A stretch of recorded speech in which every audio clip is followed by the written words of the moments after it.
foi que fizemos contigo, planeta Terra? Que foi que fizemos contigo, ó Mãe Terra? Secamos as tuas fontes, sujamos os teus riachos, cortamos as tuas árvores, exterminamos os teus animais, poluímos os teus ares, conspurcamos os teus mares, depredamos tuas entranhas e te ferimos da cabeça aos pés. E não fizemos mais porque ainda não deu tempo. Planeta Terra, planeta Terra, quanto tempo aguentarás?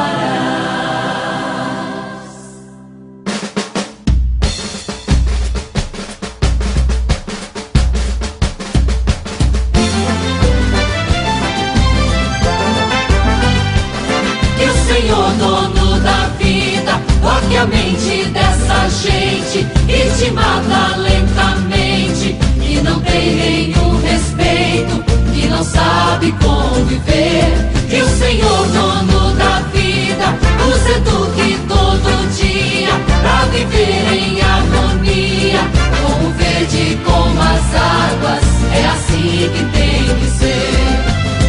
Planeta Terra, planeta Terra, quem te mata e te tortura, quem te fere é pecador.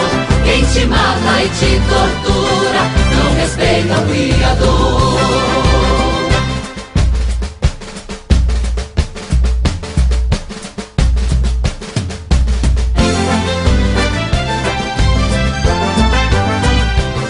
Que o Senhor, dono da vida, toque a mente dessa gente e te mata lentamente, que não tem nenhum respeito, que não sabe conviver. Que o Senhor, dono da vida, nos eduque todo dia pra viver em harmonia, com o verde, com as águas, é assim que tem que ser.